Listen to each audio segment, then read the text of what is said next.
Hello నమస్తే మిత్రులందరికీ శుభోదయం. Welcome to my channel say something. Screen మీద చూస్తున్నారు కదా, ఈరోజు అఖండ రిలీజ్ అయిన రోజు అంటే 2021 డిసెంబర్ 2. ఒక విధంగా చెప్పుకోవాలంటే కార్తీక మాసం ఎండింగ్ అంటే చతుర్దశి రోజున ఈ సినిమా రిలీజ్ అయింది. ఒక రోజు ముందు, కార్తీక మాసం చివరి ముందు రెండో రోజునే. అయితే ఈ సినిమా రిలీజ్ అవ్వడానికి భిన్నమైన పార్శ్వాలు ఉన్నాయి. ఎందుకంటే ఆ టైంలో ప్రపంచవ్యాప్తంగా, ముఖ్యంగా దేశవ్యాప్తంగా కరోనా విపరీతంగా ఉండి తగ్గుతూ వస్తుంది. అప్పుడే అయినా కూడా కరోనా ఎఫెక్ట్ విపరీతంగా ఉంది. అప్పటికి సినిమా రంగం దాదాపుగా సంవత్సరం పాటు సరైన సినిమాలు లేక ఏదో మధ్య మధ్యలో ఒకటి రెండు వచ్చినప్పటికీ విపరీతంగా కుదేలైపోయింది. పెద్ద పెద్ద సినిమాలన్నీ వాయిదా వేసేసుకుంటున్నారు. ఆ సమయంలో అసలు సినిమాలు వస్తాయా రావా, వచ్చినా ఎవరు చూస్తారనుకున్నారు. అయితే అఖండ సినిమాని దాదాపుగా మిరియాల రవీందర్ రెడ్డి గారు ద్వారకా క్రియేషన్స్ బ్యానర్పై బాలకృష్ణ గారిని హీరోగా పెట్టి బోయపాటి సీని గారి డైరెక్షన్లో 53 కోట్లతో నిర్మించారు ఈ సినిమా. 53 కోట్లతో సినిమా నిర్మించినప్పుడు అందరూ భయపడ్డారు. 53 కోట్లు అయిపోయిన తర్వాత ప్రీ రిలీజ్ బిజినెస్లు అన్నీ కలుపుకుని 57 దాకా చేరింది. దాదాపుగా 57 కోట్లతో ఈ టైంలో రిలీజ్ చేస్తే అసలు థియేటర్కి ఎవరు వస్తారని అందరూ భయపడ్డారు. కానీ మరి అనుకోకూడదు, ఆ కార్తీక మాసం మహత్యమో, ఆ శివదేవుని మహత్యమో, లేకపోతే సకల దేవతల మహత్యమో తెలియదు. కానీ సినిమా రిలీజ్ అయిన ఫస్ట్ షో టాక్ నుంచి ఓ విధంగా నేను ఫ్యాన్ షో చూశాను. మామూలుగా అంటే బాలకృష్ణ గారు అంటే ఇష్టం నాకు. ఫ్యాన్ షో చూశాను నేను ఇక్కడ కాకినాడ దేవి మల్టీప్లెక్స్లో. నిజంగా చెప్పకూడదు, ఆ థియేటర్ అయినా ఎప్పుడూ కూడా డ్రింకర్స్ని అసలు ఎంకరేజ్ చేయరు. కానీ సిగరెట్ అతను కూడా వదిలేశారు అంతలాగా. అంటే ఎంతలా ఎంజాయ్ చేసామంటే నిజం చెప్పకూడదు, కొంతమంది బాటిల్స్ కూడా పట్టుకొచ్చారు లోపలికి. సినిమా అయితే ఇంకా మామూలుగా మోగలేదు. అఖండ భంబం అఖండ అని పేలింది. ఇంకా బాలకృష్ణ గారు అయితే ఇంకా విజృంభించారు క్యారెక్టర్లో. ఇంకా ఆ క్యారెక్టర్ మళ్ళీ ఇంకొకళ్ళు చేస్తే ఎలా ఉంటుందని ఊహించుకోవడం కూడా కష్టం అన్నమాట. నిజం చెప్పుకోవాలంటే స్టోరీ గురించి చెప్పాలి అంటే అవినాష్ గారి క్యారెక్టర్, అదే వాళ్ళ ఫాదర్ క్యారెక్టర్ చేసిన అవినాష్, విజయ్ చంద్రశేఖర్ గారు, వారిద్దరికీ బాలకృష్ణ గారు ఇద్దరు పుడతారు. ఇద్దరు పిల్లలు పుట్టినప్పుడు జగవద్బాబు గారు అఘోరా సాధు అన్నమాట. ఆయన వచ్చి చూసుకొని ఈ పిల్లల్లో ఒక పిల్లాడి ఆరోగ్యం బాగోలేదు, అంటే ఒక పిల్లాడును వదులుకో, ఒక పిల్లాడిని ఉంచుకో అంటే ఎందుకు స్వామి అంటే ఒక పిల్లాడి ప్రకృతి, ఒక పిల్లాడి యొక్క ప్రళయం అని చెప్తాడనమాట. అయితే అతను ఇంకా స్వామివారి మాటను కాదనలేక తల్లి పొత్తిళ్లలోని బిడ్డనే తీసుకెళ్ళి అతనికి ఇచ్చేస్తే ఆ బిడ్డను తీసుకొని ఒక సాధువు, అక్కడ కాశీకి వెళ్ళే సాధువులు ట్రైన్ దగ్గర ఇలా నిలబడి ఉంటే అందులోకి అతని దగ్గర ఇలా అతను జోలిలా పట్టుకుంటాడు, అందులో వేసేస్తాడు ఈ బిడ్డని. అతను ఇంకా వెళ్ళి కాశీకి వెళ్ళి ఆ శివుడి దగ్గరే పెట్టి, నీ దగ్గరే పెట్టేస్తున్నాను స్వామి, జీవం లేని బిడ్డ నువ్వేం చేసుకుంటావు అంటే దాదాపుగా మూమెంట్ ఉండదు ఆ పిల్లాళ్ళు అనుకొని చెప్పేసి అక్కడ పెట్టేసి వెళ్ళిపోతాడు.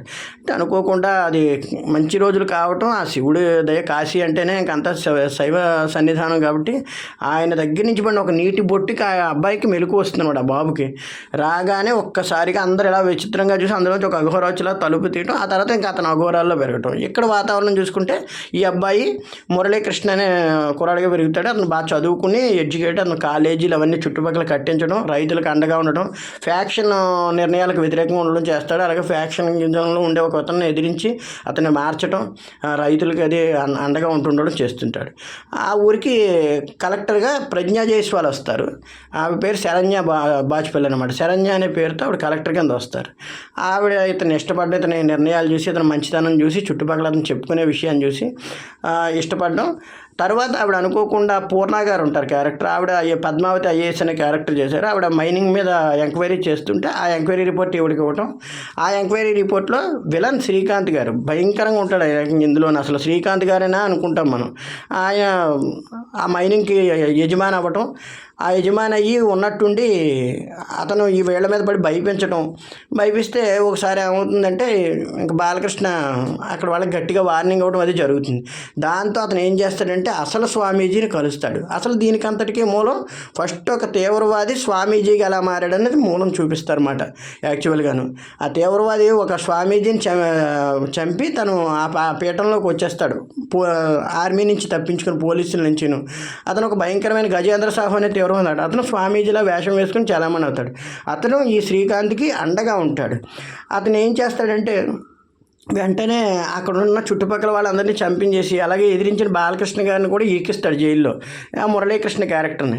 ఆ తర్వాత కుటుంబాన్ని అన్ని విధాలుగా ఇబ్బంది పెడతాడు. ఆఖరికి ఆ పాప ఉంటుంది, వీళ్ళకి పుట్టిన పాప, అమ్మాయిని, వాళ్ళిద్దరూ ప్రజ్ఞా జైస్వాల్ బాలకృష్ణ గారికి పుట్టిన పాప పేరు జనని అనమాట పేరు. ఆ అమ్మాయి దేశన అనే అమ్మాయి క్యారెక్టర్ చేసింది. ఆ అమ్మాయి చాలా బాగా చేసింది. దేశన చాలా ఎక్సలెంట్గా ఉంటుంది కిడ్. ఆ అమ్మాయి చాలా బాగా చేసింది క్యారెక్టర్. ఆ అమ్మాయిని ఇంకా చనిపోయే స్థితికి వచ్చేస్తుంది. పాపం ఆరోగ్యం బాగోకపోతే తప్పించే పరిస్థితుల్లో ఆవిడకి అడ్డొచ్చిన అందరినీ చంపేస్తారు. ఇంకా ఆఖరికి ఆవిడ పరిస్థితి బాగోలేక గుహలోకి వెళ్ళి దాక్కున్నప్పుడు ఇంకెవ్వరు ఇంకా ఉండరు, వెళ్ళి తీసుకురంటారా, ఇంకెవరు దాన్ని కాపాడలేరని బోయపాటి శ్రవణ్ అంటారు కదా, శ్రవణ్ అనే క్యారెక్టర్ ఉంటాడు. అతను చాలా బాగా చేస్తుంటాడు రౌడీ క్యారెక్టర్లోని. అతను చెప్పగానే వెళ్తుంటే అప్పుడు ఒక్కసారిగా అఖండ్ అనేటువంటి క్యారెక్టర్ ఎంటర్ అవుతుంది అనమాట. అంటే అక్కడ పెరిగిన అఘోర ఉన్న క్యారెక్టర్ దేశంలో అన్ని ప్రాంతాల్లో జీర్ణావస్థకు చేరిన దేవాలయాలను బాగు చేసుకుంటూ వస్తుంటారు ఆయన. అంటే పూజలు చేసుకుంటూ వాటిని మళ్ళీ జీవం పోసుకుంటూ అక్కడ ఒక్కసారి అతనికి తగలగానే అతనికి ఆ స్పర్శ తగులుతుంది. అంటే రక్త స్పర్శ అన్నది అతనిలో కొద్దిపాటి ఉంటుంది కదా, మానవత్వం అన్నది. అది అతనికి తగిలేటప్పుడు ఒక్కసారిగా ఆ పిల్లని అలాగనేటప్పుడు ఆ పిల్లలు వేస్తుంది. ఇంకా ఆ తరువాత బాలకృష్ణ గారి విశ్వరూపం భయానకంగా జరుగుతుంది. ఇంకా అసలు విశ్వరూపం ఆ డైలాగులు మనం చూడాలంటే స్క్రీన్ మీద అద్భుతమే. అది ఓ విధంగా కొన్ని డైలాగులు అయితే ఇంకా అక్కడ పేలుతాయి. అనంతం అఖండం ఆ రూపం, అమేయం అమోఘం ఆ దేహం, అహం శివం అయం శివం అంటాడనమాట. అంటే అహం శివం అంటే నాలో నా అహం శివం అయితే నేను కూడా శివుణ్ణి అని చెప్పే భయంకరమైన క్యారెక్టర్. అసలు బాలకృష్ణ గారు ఆ ఇంటర్వెల్ ఫైట్ కానీ ఆ శంఖం ఊదే తీరు కానీ పీక్స్. ఆ తర్వాత పోలీస్ స్టేషన్లో పెట్టి వీళ్ళని ఇబ్బంది పెట్టే ప్రయత్నం చేస్తారు. అక్కడి నుంచి ఆ అమ్మాయిని తప్పించి తీసుకొచ్చేసి ఆ పిల్లని అది తీసుకొస్తాడు. అతను వేరే చోటుకి వెళ్తారు, మళ్ళీ గుడి దగ్గర ఎక్కడ ఉంటారు. అయితే మళ్ళీ పోలీస్ స్టేషన్ తీసుకెళ్లే సీన్లో అక్కడ పవర్ఫుల్ ఫైట్. అక్కడి నుంచి మళ్ళీ వాడిని చంపేస్తాడు. డిఎస్పీ అడ్డొస్తే వాడిని చంపుతాడు. తర్వాత ఇంక అందరినీ శత్రు సంహారం అనమాట. శ్రీకాంత్ అడ్డొస్తాడు. శ్రీకాంత్ పూర్ణాన్ని చంపబోతే పాడు చేసి చంపబోతే ఆవిడని కాపాడతాడు. అందరినీ కాపాడుతున్న క్రమంలో తల్లి ఒకసారి కలుస్తుంది. నాయన నువ్వు నా బిడ్డవు కదా, స్వామీజీ ద్వారా తెలుసుకున్నాను, నువ్వు నాతో కలవచ్చు కదా. ఈ జన్మ మాత్రం శివార్పితం, మరో జన్మ శివాంకితం అమ్మ, శివశాసనం, మరో జన్మ అంటుంటే నేను కలుస్తానన్నట్టుగా చెప్తారన్నమాట. జయశంకర అభయంకర కాశీపుర శంభో ప్రణవాక్షర నిటలాక్ష విశాల శివశంభో అని చెప్పేసి ఒక పద్యం ఉంటుంది అక్కడ. ఆ పాట అమ్మ మీద పాట ఉంటుంది, చాలా బాగుంటుంది. కొన్ని సీన్స్ అయితే కాళీఘాట్లోని వాటిలో తీసారు. అక్కడ చెరువు ఉంటుంది అక్కడ అదే కర్ణాటకలోను. దాని పేరు ఏదో ఉంటుంది, కాళీ నది ఏదో ఉంటుంది అనమాట. మొత్తం నల్లగా ఉంటుంది అది. కాళికారు ఎవరు అంటారు దాన్ని. చాలా బాగుంటాయి సీన్లు. అందులో మధ్యలో బాలకృష్ణ గారు నిలబడి ఒరిజినల్గా చేసిన సీన్స్ ఉంటాయి మాట. అలాగా ఆ గెటప్తో, అఖండ గెటప్తో చివరికి ఆ పాప మీద దుష్ట ప్రయోగం చేయడం. విలన్ ఉంటాడు అతను స్వామీజీ. అతనికి అన్ని విధాలా ఇతనితో దెబ్బ తినేస్తూ ఉండడంతో ఇతని మీద దుష్ట ప్రయోగం చేస్తాడు. అప్పుడు ఆ స్వామీజీ కూడా చెబుతాడు, ఏంటి నువ్వు ఎవరితో పెట్టుకున్నావో తెలుసా, అతను ఎవరో తెలుసా అని చెప్పేసి చాలా గొప్పగా చెప్తాడు మాట. అతనికి పంచభూతాలు సహకరిస్తే అతను సాక్షాత్తు శివస్వరూపం అని చెప్పి. అలాగే గుడి దగ్గర, టెంపుల్ దగ్గర చెప్పే సీన్లో కూడా వాళ్ళందరినీ మార్చే సీన్ కానీ, గుళ్ళు ఎందుకు ఉపయోగపడతాయి, వాటి యొక్క గొప్ప విధానం ఏంటని చెప్పేసి ఆ చెప్పే సీన్ చాలా బాగుంటుంది. క్లైమాక్స్ అయితే ఇంక పీక్స్ అనమాట. శ్రీకాంత్ని చంపే సీన్లో అయితే షట్చక్రాలని బంధించి మనిషిని ఎలా చంపాలన్న సీన్లో బాలకృష్ణ గారు అద్భుతంగా చేశారు. ఫైట్స్ అయితే పీక్స్, ఇంకా అదొక రకంగా ఉంటాయి. బోయపాటి సీన్ గారి ఫైట్స్ అంటే వేరేగా ఉంటాయి అన్నమాట.